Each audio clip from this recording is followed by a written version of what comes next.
The challenge with radical acceptance is that we often don't like what's in the moment. It's often painful. So we often spend a lot of time avoiding paying attention to what's in the moment.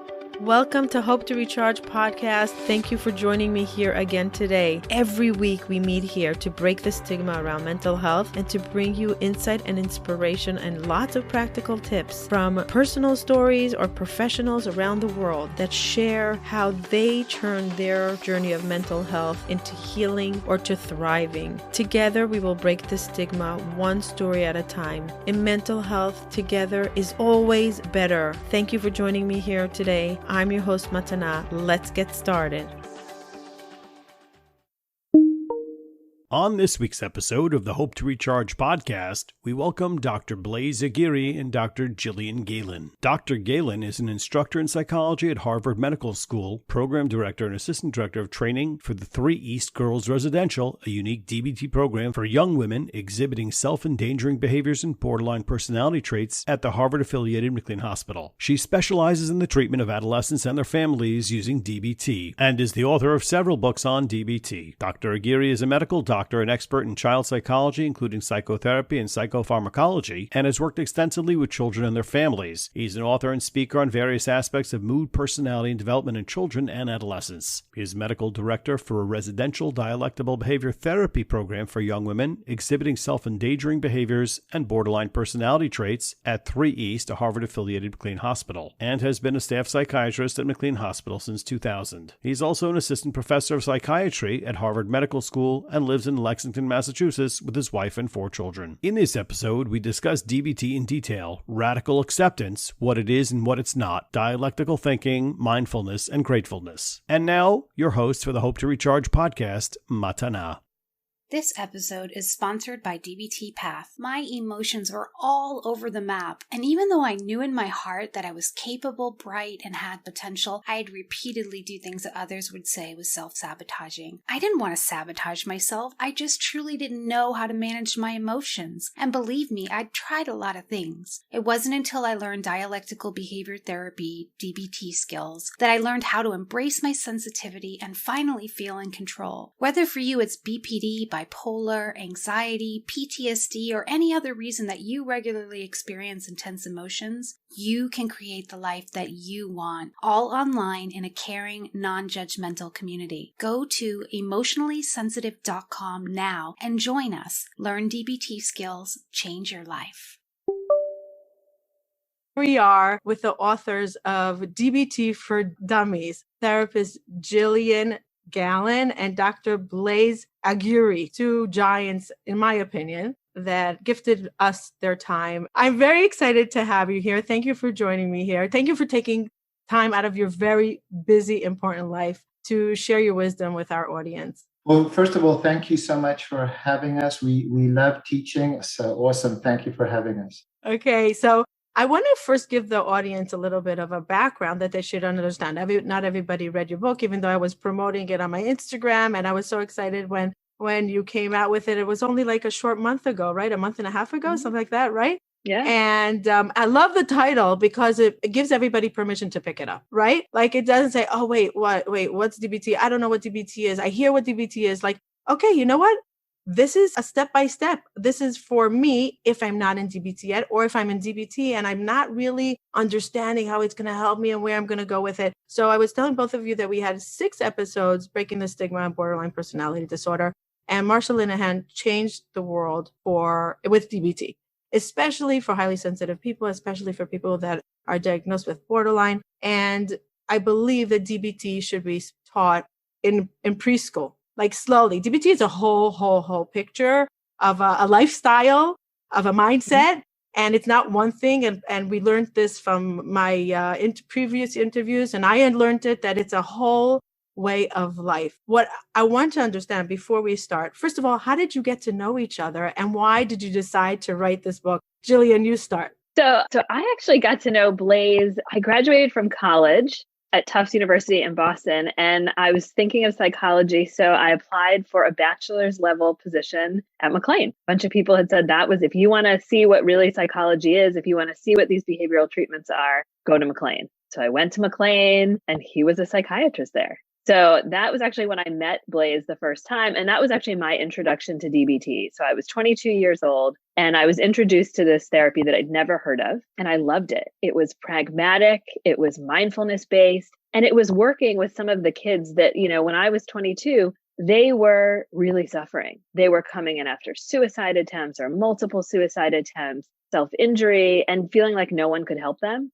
And all of a sudden, I was teaching them these skills and they were having this therapy and things were starting to change. So I was fascinated. Then I went off and I got my doctorate. And that's when actually 3 East, the DBT unit that Blaise and I run now, opened while I was gone. And I came back and I was their first postdoctoral fellow and started my training there and have stayed. So that was the part where Blaise and I began to work really closely together. And then over the years, we both were really committed to the treatment. We were very committed to mindfulness and the practice of mindfulness and working with some of the kids in the families that were really deeply suffering. They often called our unit psychiatric ICU. These were kids and families that nothing had worked and that people maybe didn't want to. And so I think, from then, Blaise and I have been in it wholeheartedly together. And I think we became friends, and he'd written some books and asked if I wanted to write a book, which is our first mindfulness book. And we did that one. And then we just kind of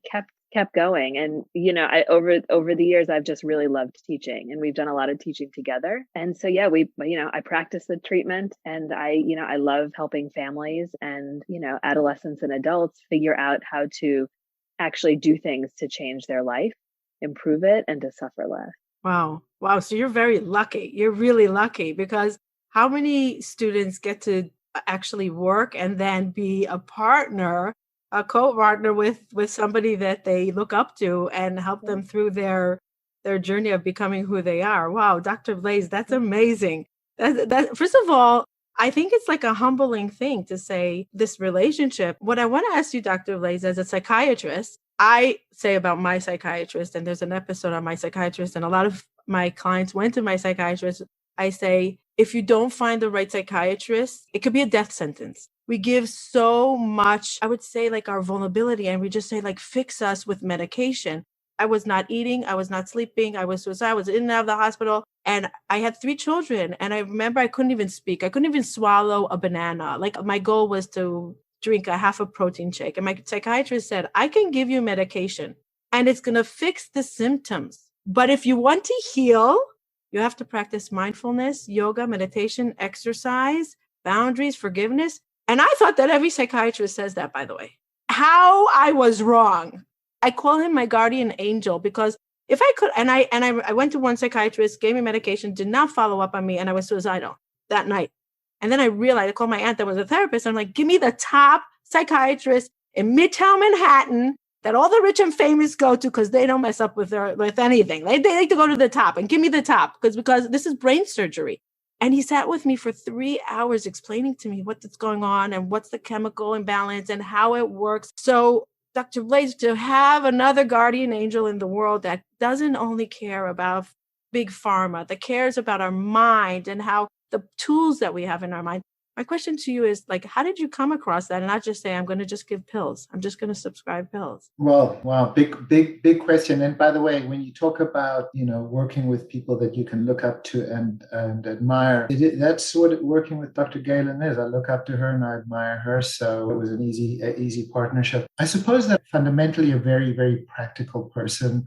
And, as a believer in science, I like to see cause and effect and see correlation. So what was interesting is, let us say that you come to me as a patient and you say, I'm really anxious. So then I give you a pill. And then you say, okay, maybe it works and maybe it doesn't. But then when my friend calls me and says, hey, I'm really anxious, I say, why don't you come on over? We'll go for a walk. Mm. Why do I say that? Because in the context of getting out and doing some exercise, talking, breathing, something like that, your anxiety goes down. But you come in as a patient and I give you a pill. Or you say, I'm drinking too much, so I give you a pill to stop you drinking. But then I'm talking to a friend, I say, okay, you know what, let's go to a party, but you know what, we won't drink. Or we'll find a different way to get through this moment. I thought, okay, there needs to be all this like complicated psychology to healing. But for myself, if I exercised, if I ate well, if I slept, if I maintained healthy relationships with people I cared about, I felt better. There's no pill in that. Now, here's the other thing is, if I give you a prescription and then you call me up 3 hours later and say, my pharmacy hasn't approved this, my health insurance hasn't approved this, but you don't need prior authorization to go for a walk or to take a breath. And you're very, I suppose you can exercise to the point where it's unhealthy, but you can also exercise healthy, or you can do mindfulness. You're not going to overdose on these sorts of things. And so for me, I love the theories of psychoanalysis. They are beautiful theories. And people would say these big things about the mother and the grandmother and all of these sorts of things. And fine.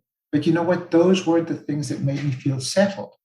If anything, when I started to talk to the person about the mother, they got more upset when what they wanted to do was get less upset. So one more thing about this, and that is this. We often talk to people when they are in a state of being upset.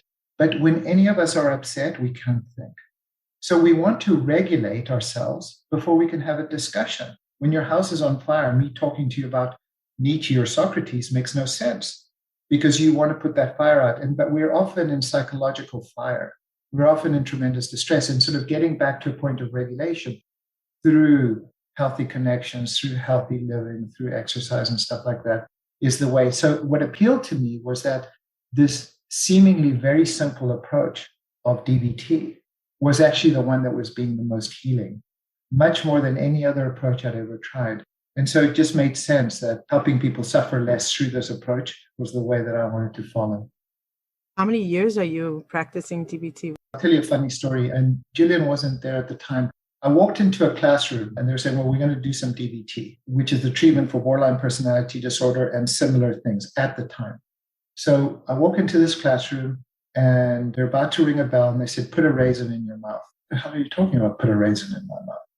So yeah, put a raisin in your mouth and observe it. I'm thinking, how the hell are raisins going to cure borderline personality disorder? Putting a raisin in your mouth cures borderline personality disorder. But the point wasn't that. It was a mindfulness practice. I've never heard of mindfulness. Never? Well, you know what? If you say to me, think about mindfulness. So I'm thinking, oh, you mean like those Buddhist guys up in Tibet sitting in a cave? Right. It sounds kind of fun, right. But it was something like, I didn't need it. I wasn't suffering. Right. I had everything I wanted. Right. Why should I have to pay attention in that way? But it was like the first time I thought like, wait, what? And then I started to see that. The other thing was this. Patients always liked me. I had no problem with that. Because you're South African. You're South African. I'm South African. Exactly. And I have a nice accent. And exactly. You could be just a nice guy without even right. Exactly. I'll be your friend just for being South African. Exactly. Right. But the thing is this: all the liking in the world wasn't getting them better. Is it enough to like your therapist? It's nice that you like your therapist. But if they're not helping you get to where you want to go, all the liking in the world, all the understanding in the world doesn't get you there. And so one thing that I thought is that people said that they like me, okay, but I've got friends, but they weren't getting better. So I thought, what I'm doing isn't working. So in 2007, I, started to sort of think a little bit more. And we started this unit in 2007. Gillian joined, I think, the year after. And, it was experimental. Like the idea of having very dysregulated people on one unit was hard to contemplate. But, we've had more than 3,000 people from all over the world come and join us. It's not perfect, but it's much, much better than what we had before. Gillian, I told you before we started this podcast, we should start just a specific podcast for DBT, like ongoing. And I feel like even therapists are evolving with what Marsha's putting out. She put out recently a book, and like everybody's evolving because it's something so new to psychology. And I remember I interviewed a therapist and she was telling me about DBT coaching. I'm like, what? You're available all the time? So I'm like, what? You don't have boundaries? And DBT is all about boundaries? I'm like, where's the boundaries for the therapist? I don't understand. I can call you anytime. Like when are they working on themselves if they reach out for help? She's like, no, it's a commitment to a way of supporting. And that in itself is like such a mind shift for therapists. But okay, so this episode, we really want to deep dive into radical acceptance. I find that so many people struggle with this idea. And DBT, one of the big things is mindfulness, radical acceptance, and many other. But radical acceptance is one of their like MOs, right? Radical acceptance. And everybody's like, but what is that? And how do I practice? Okay, great. I'm in a horrible marriage. I'm 30 years into it. I just realized lately that I've been working for years and years and years on it. It's not working. This one's not doing the work. They're not. What do I do now? And I say, maybe look into radical acceptance. And they're like, what's that? So Jillian, give us a little bit rundown of what it's not and what it is, and why is it so important for people that are highly sensitive, first of all, and for average humans that so many of us go through this roller coaster of emotions, and we're like, okay, come back to center and do the work. So radical acceptance. So acceptance skills are like half of DBT, right? So DBT is the synthesis of mindfulness-based therapy and acceptance skills, and cognitive behavioral therapy and change skills. And one of the cool things about DBT, right, is it works along these dialectics, this idea that two opposing things can be true at the same time. I can accept where you are, and I can push you to change. Maybe sometimes I'm more accepting, sometimes more pushing you towards change. The beautiful thing, although often painful thing about radical acceptance is that when we can accept the reality that is in front of us, and this is the biggest mistake about radical acceptance is the practice of wholeheartedly opening your eyes to the reality that is in front of you right now. So it's not, oh, I'm going to accept that I'm never going to be happy in my life, or I'm never going to have a job, or I'm never going to get married, or no one's ever going to love me, or I'm never going to go to college. That's resignation. That's resigning to a very bleak future in which I've made up a story, a bleak one usually, of a future that hasn't happened. You can't accept a future that hasn't happened because it hasn't happened. So all we can do is accept the very moment that we're in. And what's interesting is that when we accept the moment that we're in, if we want to change it, we actually are paying attention to what we want to change. We can actually see the whole picture. We can see the problems, we can see solutions, but we can get clarity when we accept what's in the moment. Now, the challenge with radical acceptance is that we often don't like what's in the moment, right? It's often painful, right? So we often spend a lot of time avoiding paying attention to what's in the moment, right? And some people avoid in more or less adaptive ways, right? Sometimes we use maladaptive behaviors and we really avoid the reality. And sometimes it's just a gentle avoidance that leads to sort of long-standing misery. Now, one of the problems that people come up against with radical acceptance is, number one, it's a practice of acceptance over and over and over again. So we maybe get into acceptance, and then we have a thought or a feeling or a smell or a memory, or we see something or we hear something, and it's gone. And we have to recommit to coming back to it again. Some things are easier to accept than others. Now, when we accept something, this is what I always teach, and this is often what trips all of us up with radical acceptance, is with acceptance comes loss. Okay. So when I accept something in the moment, I often have to let go of something else. I grieve right? it. And the problem is that like we don't like to let go of those. Those are the things like things that we hoped for, things that we expected, things that we thought about ourselves or other people or relationships. Right. So we have feelings when we accept. And so that's why it is the practice, because I might get, just like when we grieve, is that we move into acceptance, right? And then we have a memory or a thought or something that reminds us, and we go back like, this can't be, this shouldn't have happened. This is unfair. And now we're back in suffering. We've lost acceptance. And our task in the practice is to, okay, I lost acceptance. I'm out of acceptance. How do I get back in? So it's a very active and often challenging practice because it's over and over and over again. Can we ever get to real acceptance? Like, is there a place that we're like, okay, I'm done. I accept it. I'm never going to have that. Or is it always the smell, the place, the picture, the memory? Is it always going to revisit us? Like, can we come to a degree of saying, I reached the top? Blaise, you're smiling. Do you have a thought? I would love to hear what you say, Dr. Blaise. So I don't, and I'll tell you why I don't think that what you're suggesting is possible. And that is because life by its nature is impermanent. So for instance, when my mom died, and I was, probably she was the closest person to me in my life. Even just thinking about it 10 years on, I still miss her. I still get sad, and I say, I accept that she is no longer with us. Now, I was cleaning up some stuff and I found some letters from her the other day. Oh. And there were letters, very meaningful letters to me, about our relationship. And so what happened is in that moment, I then started to miss her, and then I got upset again. So it's not it's what I'm saying is it's not like, oh my gosh, I thought I had accepted this. Now it's coming back. I shouldn't be feeling the way that we do. But the practice was also practicing that she is gone, also practicing that I found those letters, also practicing that I still miss her and that I'm sad and that it's okay. That it's okay to be in that space without saying like, it shouldn't have happened this way. I should spend more time with her. Because when we go to all of those moments, we rob ourselves of an opportunity to be in a state of truth. Like, it's beautiful that I can be sad in that moment. It's beautiful that I can reread those letters and contextualize them in that moment. I often think about regret. People regret that they should have done this or they should have done that. But here's the thing is, the only moment that we ever live in is the present moment. So if I think about this, do I regret this moment? So it's 2:30 East Coast time right now. Do I regret this moment? And I think to myself, I don't regret this moment. But now, a year from now, if I think about this moment and I say, oh, did I regret that moment? No, because I lived my fullest in this moment. So it's easy to accept things that you like. I accept that my team won. It's very difficult to accept things that you don't like. But the reality of it doesn't change whether you like something or not. I was stuck in traffic some time ago and I hated it.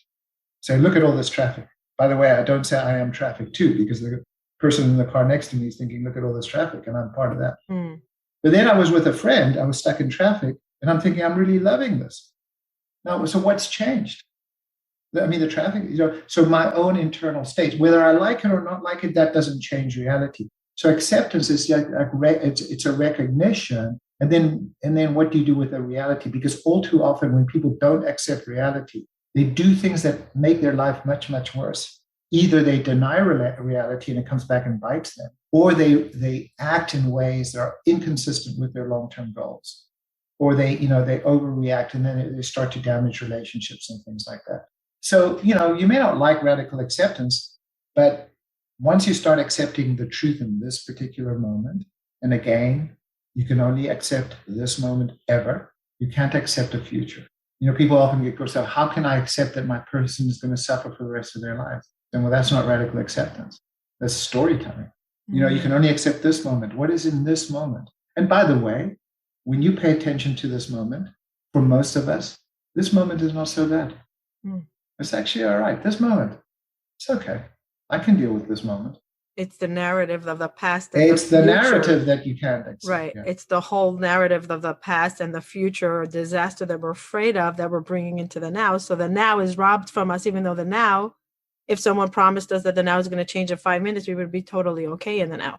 So I understand it here, but here in my heart, like I'm thinking about, I'll give you 3 different scenarios and both of you, you'll chime in. So one of them I'm going to give you from the Orthodox world. I live in the Orthodox world. I am Orthodox. I grew up Orthodox. It's very accepted by us that we get married very early on. So the very early on can go from 18 till like 30. 30 is like, oh no, what's going to be? Now it could be that it could be great that a person is not married because they can focus on their career, on what they love, on travel, on like not dealing with children, not being tied down. But the thought, oh no, what if I'm going to be single forever? What if there's no one to marry because after 30, they're already not the kind of people that we want to hang out with. So that, and then they go into this like state of, I don't want to belong here, even though the here, it's exactly what you said now, Dr. Blaise, like right here is great because I have freedom and I'm okay. But what if in 5 years from now in the same place and then I'm lonely? And then what if I'm 60 and I'm going to be lonely forever?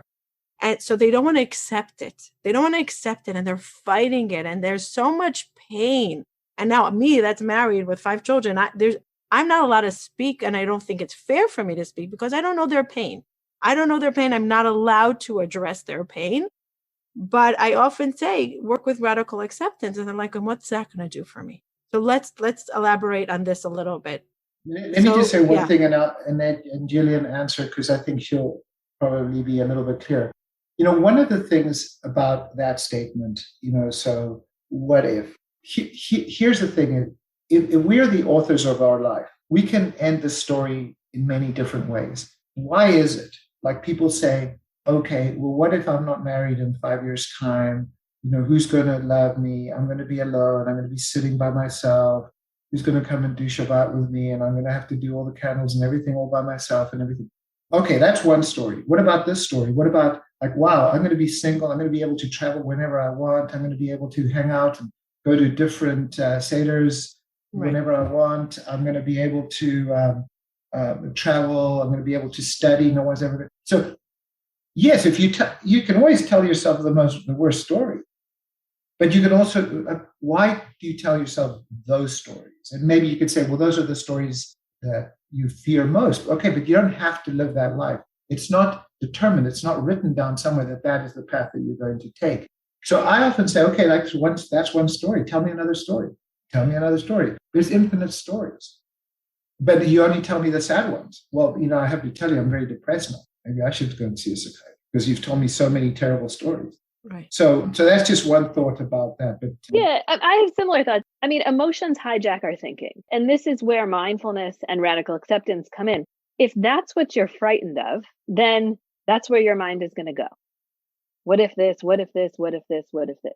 Now, the problem with people in their lives when they live in the what if is they often end up with terrible self-fulfilling prophecies because they end up so consumed and so anxious. I'm not going to meet someone. I'm not going to meet something, that they either in their awareness or not in their awareness start to behave in such a way that actually leads them to not meet the very people that actually might be right in front of them. They're so anxious. They have a hard time going out. They get awkward. They don't know what to say. They get so frightened about what to wear. They, get too loud or too quiet or right. That they aren't themselves because they're unable to be present because again, they're still living in that future. I often tell people one of the things to work with the what if is that if you have to just what if, because it's like what Blaise said, it's fiction. Mm-hmm. It's just fiction. I've made up this story and it's driven by my fear, which is, taking over my thinking, that it's now becoming very hard to think about anything else. Is you have to get present in this moment. And you can say something like, I don't know when I'm going to meet someone, as opposed to, what if this and what if this, what if this? It's like, right now, I'm not sure when that person is going to cross my path. I'm not sure when I'm going to find somebody. And actually, if you can stay in that, which keeps you in a little bit of the anxiety, right? The anxiety is still there. It helps you at least stay present. I'm going to go out tonight and we'll see what's going to happen. But what if, sorry. Yeah, go on. Go ahead. No, go ahead. So I want to go to that present, but what if now is brutal? I'm so lonely and I don't have who to go out with and there's no one on the horizon and the loneliness is brutal. Like coming out of Corona, the singles were alone. So it's not like there was anything in the now that was nice. If the now is okay, I could deal with that. But what if the now is brutal and it is so lonely and all I want is a hug. All I want is a kind word. Especially with people they're highly sensitive. So they're feeling everything to the 10th degree. How do we accept the now? We talk about the power of the now and be in the now. But what if I don't want to be in the now because the now is brutal? Okay. You know what? Actually, I was dealing with this with one of my patients who's saying, this now is so brutal. It's so painful. All I want to do is connect with people. So to Gillian's point, she was saying, well, it's just so painful. I don't like how I'm feeling. What I'm going to do is I'm going to stay at home and I'm going to isolate because I'm not my best. I can't be out there. So now the problem is this, the very thing that the person needs to do, which is to go out, they don't do. And then it does become that self-fulfilling prophecy. So if you were to say this, when you're suffering in the now, because you are so lonely. What are the options that you have now? You can stay lonely, or you can recognize, like, I don't like loneliness. I don't like the pain of being alone. I don't like the pain of not being connected. But staying isolated doesn't answer the solution. And yes, it's painful. I'm accepting the pain. Because here's the thing is, I can say, this is so painful, I'm going to get drunk tonight so I don't feel that pain. Doesn't get you, no one gives you a hug except for the beer bottle. Or I'm just going to reject that it is. So I'm just not going to go out. So the problem is that, yes, acknowledge that pain. But without taking that first step of showering, getting dressed, taking that step out of the door, you are never going to answer the problem of the loneliness, because you have to be out there. So accepting reality isn't saying that all is wonderful. It is also accepting that you're in pain. If I have a toothache and I just numb it out all the time, yes, I've got no pain, but now my tooth is rotten and now I need surgery. It's like saying, this is painful. I accept it. I have to go to the dentist, the South African one. And you wrote that in the book, that the best way of thinking of solutions of how to get out of the pain is when we accept it. Denying it, being upset about it. Of course, radical acceptance is the grief, the frustration, the resentment, all those stages. But when we recognize the pain and we dwell in it and we're like, okay, this is it, instead of trying to avoid it, those are the best moments that the creativity and our mind goes into, okay, in order to change this, what are the best things that we can do? And that's what Jillian was saying, right? When we're mindful of what the pain is and we're not trying to deny it, we can actually be creative of saying, okay, fine, it's really painful. I don't want to stay in this forever. So what can I do? So now I'm going to take you to the next question, which is going to go a little deeper into radical acceptance. What if, Dr. Blaise, we lose a loved one? And I'm not talking about a parent, because a parent is nature that a parent should go first. Yes, also, but it's not a tragedy. Should I say it that way? Maybe if it's a young parent with little children. Let's talk about a tragedy, a brother or sister of a young family, a child, God forbid, a spouse that just started life. Like, let's think about that. A spouse has a stroke and no longer can communicate. Aphasia. We lose something that cannot come back. And we're earlier on in life. We're not at middle life. We're early on in life, or middle life. There's no practicality of changing it. There's really acceptance and acceptance only. Yeah. So it's funny because I'm the eldest of 8 children. So when I was in medical school, people would say, are you Orthodox or are you Catholic? I wanted to say the same thing. I'm like, I know you're not Orthodox, so what are you? So exactly. So although, let me just say, they think that our family is Marano originally, but grew up Catholic. And so when I was 24, I got a phone call from my brother that my sister, who was 3 years younger than me, my first sister, had been killed by a drunken driver. And, like, again, to this day, I miss her. Now, there were 7 of us. So she was one of 8. That exact situation, never coming back. I loved her, really, really close to her, never coming back. And there were, 7 of us, and each of us had a slightly different reaction. Like, one wanted to, go to the law and get the police involved and arrest the guy and all of that stuff. But, this is where I saw my mother's practice of acceptance. This is when I first began to understand the concept of acceptance, that she was at peace with it. How could you be at peace with this? Because she said, you know what? The only thing that I can do is I can honor the life that she lived and miss her. But everything else that I do, rejection of reality and everything, is going to pull me away from the reality of the beauty of the relationship. And when I thought about that, how do I honor the relationship I had with my sister, the life that she lived, accepting, that this tragedy happened, and that as I imagined her up in heaven or in the universe or whatever it is, looking down, that she would want me to kind of sanctify the relationship that we had and to not suffer.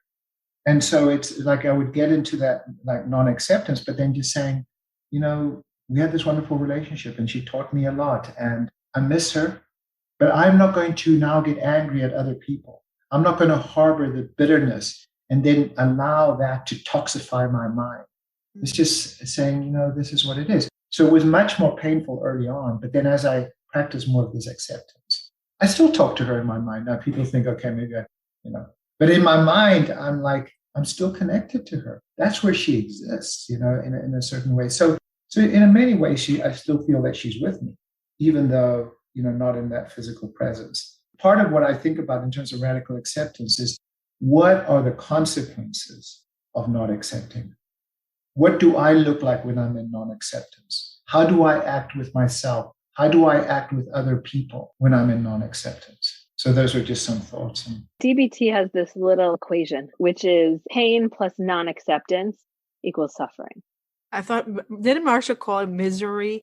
Like if you stay in pain, without growth, it's misery. So if you write something like that, you can change the pain into misery or into suffering if you don't do something with it. If you don't accept it. So that's the interesting thing. So if you accept it, so like if you think about Blaze's example, so he used in DBT what we would call the make meaning skill from the distress tolerance improve acronym. But he couldn't have made the meaning of his sister's life and how he wanted to keep her with him if he hadn't accepted first. So what we know is that when you don't accept, you suffer. You just suffer profoundly and you move into misery. When you accept, you're left with pain, right? You're just left with the pain of the loss and that the pain ebbs and flows, right? There's probably days where Blaze thinks a lot about her, days when he thinks less about her, holidays, birthdays, letters that he finds, right? But that ebbs and flows, and what his experience is not of non-acceptance and suffering, right, which incapacitates him or takes over him and makes him angry or rageful. He just feels sad, which is exactly what you would want to feel. Like that makes perfect sense. And then he experiences the sadness and it passes. And then some other memory comes back and he has sadness, but we can manage sadness. So that's the thing, right? We all have learned skills. We can teach people skills, how to manage that kind of pain and sadness. But misery and suffering, much harder. It's harder to live with. It's very hard to treat. I can't say amen enough to that, but I still know, and I'm going to bring the next, I understand the death part a little bit, because I still didn't go through it. And so I can't say I understood until you step into that, and you really can't. Like, you can't feel a pain and that's why you say there's a difference between empathy and sympathy, because I can never feel what you went through because I didn't go through it. But so here in my mind, I understand, and in theory, but I find, now I'm going to go to the next step where I find that people really, really are resistant to this. For example, in rape, in murder, you had a case of murder, but it was a drunk driver. He didn't do it on purpose. But let's say, for example, in Israel, an Arab comes into a family, brutally murders a 7-year-old while she's sleeping. There is zero tolerance for that. Like there's zero. There's no way of rationalizing that, right? And the family has to come to acceptance. How do we accept a rape of a little child? Like, how do we because our brain goes to, but it's not okay. And if I accept it, that means it's okay. And there's always that, I'm sure you're both saying yes, because, right, that's the first thing. Oh, if I accept it, I mean, it's okay. I'm coming to peace with it. And I don't want to ever come to peace that someone raped my sister, my daughter, myself, whatever it is, right? Or murder. There's certain things that are unacceptable. And when we say unacceptable, and then we go to the radical acceptance, how does that work? I think that philosophically, I'm pretty Buddhist in the sense that I really believe in practicing no harm. And, I was reading about brutal murder of a child. And, I was thinking about it. What if it happened to my own kid? And I have to tell you that where my mind went was so dark that at the end of the day, I had, really done some very damaging things to the person who had hurt my child. And when I thought about that, and okay, maybe I get caught and maybe I get thrown in prison, and maybe people would say, well, we understand why he did it. But the problem was this: in as painful and as difficult as even going through that thought experiment, let alone whatever the family that actually lost a child went through, is that the person that I become in non-acceptance is not the person who I want to be, is not the person who's going to be helpful to my family, to my friends, to my patients, to my loved ones. Because if I lose a child like this, and I am now bitter, and now I am angry, you know what? I've lost more than one child. I've lost my relationships, I've lost my friends, I've lost my other children. And so, yeah, I can think about the injustice of it all. We had a family that lost one of their kids to borderline personality disorder. And to lose a child to BPD through suicide is just devastating. They turned that into a foundation, and to this day they train DBT therapists, they train families. So they turn their suffering into something that would be uplifting, because the alternative was to be resentful, was to be angry, and that's toxin to you. Not only has the rapist and the murderer done this to your child, they continue to do this to you through what goes on in your mind. Because imagine that person has now gone and you continue to resent and to hate. Those are toxins to your brain. That doesn't mean you don't get sad. But what I'm saying is that don't lose more than just one child. So how do you accept the situation without accepting the action? So there's a really, I think, useful practice that I do with people I work with, I do with friends, where you sit, it's a meditation, and you say something to yourself like, I don't like it. I don't support it. I don't think it's fair, and I can accept it. So they're both true, right? And this is the dialectic, right? This is DBT, right? And so DBT is so much more than skills. I mean, we talk about skills, but you can't do radical acceptance without truly, in these moments, being dialect. They're both true. I can accept it so that whatever horrible thing happened doesn't eat me alive and take me away from my life and the people I care for, right? And I can still disagree with it. I don't have to like it. And that, I think, is, you're exactly right. That's where people get caught. They think if I accept it, somehow I'm approving of it, or I'm endorsing of it, or I'm letting you off the hook. Or I'm fooling my mind and it's toxic positivity and it's not, and it's going to backfire. The hardest things to radically accept really demand, we call it a dialectical tension. There's tension there. I can disagree with something. I can think that it's unfair because it might be unfair. And I can accept it so that, like Blaise said, I'm not lost too. So you're not like basically just giving up on life, because if a loved one left and you're not willing to live anymore, and that we're not saying that you don't give the grief. It's not something that's 1, 2, 3 magic. It takes time. Dr. Blaise, I know you have to go in 5 minutes. So maybe for the next few minutes, explain to us this process of acceptance. And it's not like this, okay, push a button, I accept it. Okay, let's find meaning. Let's start a foundation. Let's go to groups. What's the process of going through this? For me, the way, especially when there's something painful that has happened, this is where the self-validation comes in. I think that one of the problems I have with what you call toxic positivity, it's like, okay, let's make meaning about this, or like there's this, everything has a silver lining, or what doesn't kill you makes you stronger, and all these like little cliches that are just inconsistent with what you feel. And I think it's like it's like that powerful recognition that what you're experiencing is the reality of your situation. Sometimes we look at other people and we think, how are they doing it? And who knows? But you have to, first of all, endorse that what you're experiencing is the reality of your situation. That's the first thing. The second thing is that, no amount of rejection of reality is ever going to change reality. You can reject that something terrible happened, but there's no going back. You can't go back. What has happened has in fact happened, and rejecting that it happened doesn't change the reality of it. So it's also saying, this is actually what happened. The third step is, when I dwell on the pain of the suffering, on the rejection of what happened, what does that do to me as a human being? Does it get me closer to my dreams? Does it get me closer to the people that I love? Does it get me in a state of, forward thinking, openness, self-reflection? Or does it make me bitter towards society? Does it estrange me from the people who are still there?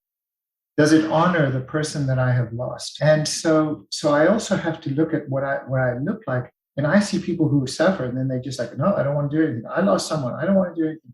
But now they're losing so many other people, and it's impacting them again. And it's like then saying, given that this is it, given that I'm so profoundly sad, given that this has had an impact, what is the present best version of myself? How do I move forward in this context and not get stuck in dwelling, in playing this over and over and over again in my head, because it's already happened once. It doesn't need to happen 1,000 more times. So it's accepting that is what has happened, is that dialectical tension, and still striving to be the best version of who I am, because it's consistent with my values and it's consistent with the relationships that are meaningful to me. And when you think, okay, no, I'm going to just sit there and cry for the next 10 years, what's that done to all the other relationships? What's that done to your own dreams? What's this done to your own? Is it actually helping you to dwell? It certainly is helpful to be self-validated, but it's not helpful to only dwell. So I think it's not like going, oh, okay, like, well, this happened and now I'm just going to get over it. It's not that. And then when I think about my sister sometimes, like even just talking about it, that was 25 years ago. I still tear up. Okay, I miss her still, but it's okay. I move on. I recognize it. I love her. I think about her, and I move on, because I have to also function, because there's other people in my life. There's the books I have to write with Dr. Galen. If I'm spending all my time, crying about it, she's going to say, well, what the hell are you doing? Okay, because that can happen, and I can still work towards a better world, a better self, a better relationship. And it's a process. I think that's the piece. I mean, I think radical acceptance is a process of, weeks, months, years that we move in and out of it. That's what I wanted to ask you next, but I know that Dr. Blaze has to go, right? You have to go right now, right? I have, I might have just one more minute, but I think that Dr. Galen is very wise, which is why I like teaching. Although I have to go in about 5 minutes. Okay. She has to also go. But you know what? But what you said earlier on is that we're going to have a regular podcast. So, exactly. Well, this isn't the end. This could be the part 1 of the series, because I feel like we just touched a tiny bit of, we just exposed the idea, but the how-to is the whole book. And by the way, the book is full of the how-tos and the steps. I was hoping that we'll have a little bit of time, but we're not going to have time, because if Dr. Galen has to go and you have to go, so we're not going to have time. Maybe we'll have a part 2 of really taking a situation of the death, of the non-marriage, of a brutal divorce, or a loss of a business, for example. There's so many tragedies, or even Corona, what happened in the world, like just, and how do we take the tools that you wrote in the book and really break it down? And what does it look like? Because all this is nice in theory, but when we're broken, we're like, okay, now where do I start? A friend of mine lost her son a few months ago, and the pain she's going through, it's brutal. It's so, I can't even express as a friend how hard it is to see it. And I know she has to be in that place of pain. So how do we know when it's time to shift? And how do we shift? And what do we do? That whole shifting is so complex. Yeah, but this is so important. This is where black and white thinking doesn't actually serve us at all. Because people then think, I either have to be in pain or I don't have to be in pain. But what I'm saying is that I can be in pain right now and still teach. I can be in pain and still love. I can be in pain and still help. And so the question is that, but if I'm only in pain, but then it sort of removes me from all the other things, and then it sort of makes the situation worse. And that is that I can have the worst toothache ever and still be able to do something. I can be in that kind of psychological pain and still be able to function. And this is where DBT comes in, is sort of that ability of not getting polarizing and not getting stuck. But what you're talking about is almost like the worst pain that most people will ever have to experience. But you know what? People have lost loved ones through the centuries and everything. And they have gotten through the worst moments of their life. We forget that we're much more resilient and much more capable than we think. And so, yeah, I definitely look forward to exploring this because I think it's such an important topic. I do have to go and teach my counselors. Thank you for writing your book. Thank you for giving hope. Thank you for bringing another how-to book out there because we just need it. The world is falling apart with mental illness or with regular illness, with pain, and we're still struggling. So thank you. I'll let you go. Thank you very much. And we're going to have a part 2. Okay, absolutely. Okay. Thanks Take a lot. care. See you later, Blaise. Bye. Take care. Okay, so Dr. Galen, I want to just capture a little bit of your mind for the next few minutes.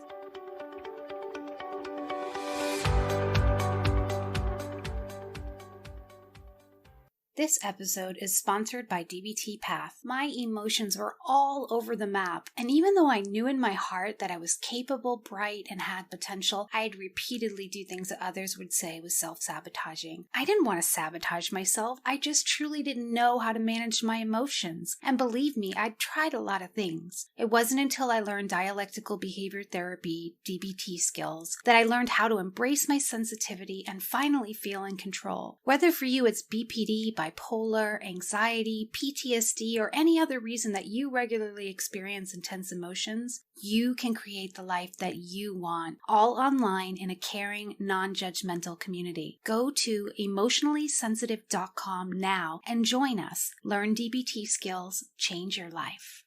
And now enjoy the rest of the episode. Let's take a tip that you love from the book regarding radical acceptance, a tip that you like doing with your patients that come and say, you know what, I'm done suffering. I'm in so much pain. I don't even have, you're telling me, it's like somebody told me, just take a sip of water. I can't. I know that a sip of water or a protein shake would help me. It's not going down my throat. So you're telling me, but I can't. So what do you do with your patients to really start implementing baby steps of radical acceptance in a practical way? There's big and little things to accept, right? There's probably the big thing that made it hard to eat and hard to swallow and depressed and all that thing. And then there's, okay, well, let's think about this moment right now. You may feel misery. Look around, and tell me about this moment. Look around and tell me about the moment. So tell me what you see. Right. So often when we're in non-acceptance and suffering, we're inside, right? We're consumed by our own experience. So often the first thing I'll do with people is I'll say, let's open up, walk to the window. Tell me what's outside. Leave this room and go to another room in your house. What do you see? This is all. So that's that moment, right? So go stand by your window and tell me what you see. That's a moment. So let's talk about acceptance of this moment right now. How is it? Probably different than the moment that you were on in the couch. Maybe it's not the happiest moment of your life, but it's a different moment. So part of what I ask people to do is just begin by paying attention, right? You don't have to work on accepting the hardest thing that's going on in your life. Pick one thing. You thought you couldn't get dressed today. Let's think about getting dressed. Let's think about what's one thing that you can do, that you feel like you can do. And then let's pay attention to the experience. How does it feel different? Does it feel different? Is it the same sensations in your body? So part of radical acceptance is actually just paying attention to this idea that we can shift our experience. You can stand up and sit down. You may not feel happy standing up, but you'll feel different. Mm-hmm. You'll see something different. I often will tell people when they're sitting in the same space all the time, to just spend a minute and, turn around and look behind you. Same space. It's all been there, right? But we get closed up. We don't see the whole present moment that's right there. So that's where I start with people, because we often don't expand our awareness. And if you remember that mindfulness is focused attention and expanded awareness. Let's pay attention to the moment that we're actually in, and let's see if that feels acceptable. Just one moment. I totally can relate to it because the part of my healing experience was through gratitude. People know that I have 53 episodes on gratitude. Because if there's one thing I work with my clients is you could be on the biggest, tied to your bed because you're suicidal, whatever it is. There is always something to be grateful for. I don't care. There's always something. And I always say, I don't practice gratitude because I'm holy. I practice gratitude because it's my lifeline. Without gratitude, I just decline. It's literally something that is a non-negotiable by me. So I can relate to it. A lot of people say to me, you don't understand because you have so much good in your life. So you don't understand that I cannot practice gratitude. I cannot see good, even though there could be 1,000 good things, 1,000,000 good things. There's always more good than negative. Always, always, always. In the most tragic moments, there's always more good. It's what we pay attention to, the narrative, the story. But there's that ability to see the good. So when someone's saying, listen, I don't want to even be grateful now. I don't want to be grateful. Do we say, okay, fine, that's your choice? You could. What I tend to say is, whenever you're ready, I'm happy to help you. Gratitude is another one of those fascinating things, because when we're not suffering, it's not hard to practice gratitude. Right. It's usually very easy. It's very easy. It's like my family always laughs because I'll sort of pause and they'll be like, are you having a gratitude moment? And I'm like, you caught me. I'm having one of those moments. I must have a look on my face or something. Yes. And I have it at work. Everybody knows that I have it. But when you're suffering, you have to be skilled at dialectical thinking. You have to know that they can both exist, that I can be profoundly sad and in a lot of pain. And I can be grateful that my friend called. I can be grateful that I have a friend and that I have developed a relationship with somebody that cares so deeply that they're checking in on me, that I can do that. And I think often it's the same thing with, it's exactly the same thing with radical acceptance. And then I'm saying it's okay, right? If I accept it, I agree with it. No. They're two totally separate things. I can be grateful and I can be in pain, but it means a practice in dialectical thinking. And that's hard. And I can tell you that the more emotional we are, in DBT, we often say dysregulated, the more dysregulated we are, the more tunnel vision our thinking is. It gets very narrow. And so dialectical thinking usually goes out the window. It's hard. When emotions are running based on evolution, they get very focused, because if we get scared, we're supposed to run. When we're the caveman and the whatever is after us, we run. So whenever we get emotional about things, very anxious or very sad, we get very narrow, and that can become very hard. I can't possibly be grateful for anything in my life. My thinking is narrow. I can't grab onto it. And that's the practice. And and I know you'll agree with this. This is why I have everyone practice mindfulness. And mindfulness is gratitude. Like, you can't have gratitude without mindfulness, because then it doesn't come up. Like, you're not aware. You can't, because you can't pay attention. Because you're not present in the now. I love that you're saying this. About 2 or 3 weeks ago, I recorded a solo episode because I had a really hard Friday. Now, usually I'm really a upbeat person with my anxiety through the day, but I come to center very fast. And I always say that my healing brought me to center very fast, instead of dwelling in my sadness for weeks on end and then just say, okay, fine, get up. Very fast I come to center, and I recognize it. So the other Friday I had a horrible day, and I said, I'm giving myself a pity party for a few hours. I'm going to allow it. And my husband's like, come on. I want to make you happy. I'm like, no, Ari, you're not making me happy right now. I'm making space for sadness. Go out. I don't want to now. And I'm going to shift out of it when I'm ready. And a few hours later, I was ready. And I said, the reason why I was ready so fast, and still through the weekend, I was a little bit sad and down, but I so fast within the sadness brought moments of gratitude in it. And it wasn't in order to shift out the pain. They coexisted 100%. They coexisted. And I did a whole episode of pain and gratitude can coexist. Both of them can be strong, and they don't have to take over each other. What happens is, when we're mindful of the gratitude, we invite it more and it feels good. And we're like, we're comfortable to give up on the pain. Yeah. Well, and I love this. In DBT, we have a set of 5 ways to approach a problem. And the more mindful you are, the more choice you have. One of the choices is to entertain misery. We can do that. And what I actually love about what you said is that when people have mindfulness, they can throw themselves a pity party, know that they're at the party, and decide to leave. Right. But when we don't have mindfulness, we don't know that we're at the party. We don't leave, and we get stuck. And then we often worsen whatever the problem is. And so I think pity parties can be so beautifully validating, self-validating. It's just that we get in trouble when we're not aware that we're there, and that we can't do things like, then, okay, I'm here. Time to cultivate some gratitude. It's time to do some skills. And now I need to move usually towards some radical acceptance and then move on. Those are great. Yeah. I love that. Thank you. So I'm going to wrap up and I'll let you go. I just want to ask you the last question. I have two. Can I ask two more? Okay. One is short, and one is going to be about how long. What is something that once you understood DBT and you started practicing it with your clients, what is something that is your go-to on yourself, like constantly, that you feel like this is a tool? It's my go-to tool. This is mindfulness.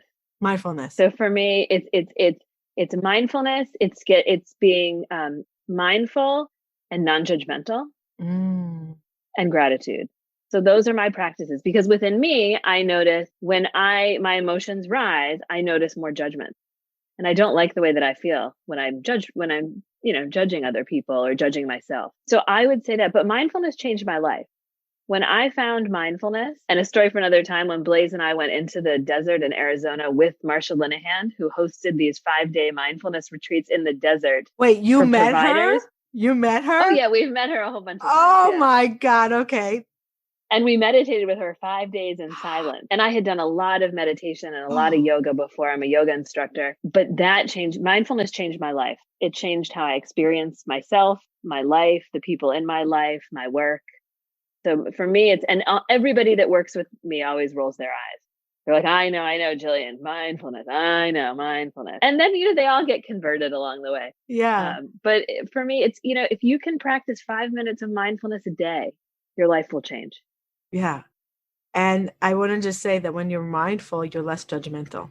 It's just it's a byproduct. It's really. It is. And when my practice falls off, that's the first thing I notice.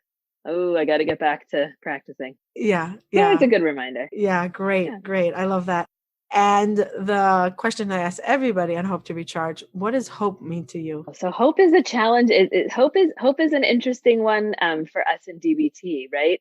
On one side, I see hope is the possibility for change. Now, what's tricky about hope from a mindful perspective, because you're not in the now. That hasn't happened. You're right? not mindful. So the challenge that I always have, and not that I'm not a hopeful person, but often when I work with people, the challenge with hope is the flip side of hope, is hopelessness versus hopefulness. And neither one of them are in the moment. One is the past often, and one is either, we're stuck from the past, or we're hopeless about the future. I have a funny relationship with hope. I tend to think of hope, for me, what I like about hope is the capacity to change, that there will be change. I don't know what the change will be. It may be in a great direction that I hope for, that I'm looking towards. It might surprise me, and it might be something that I didn't expect, and it might be something that I'm not so happy about. But I like to think about hope as the capacity to change. But I'm always mindful of hope, because I think the flip side of hope is really quite painful. Wow, that is so powerful. I interviewed somebody and she said, I didn't know what hope was. She had a terrible postpartum depression.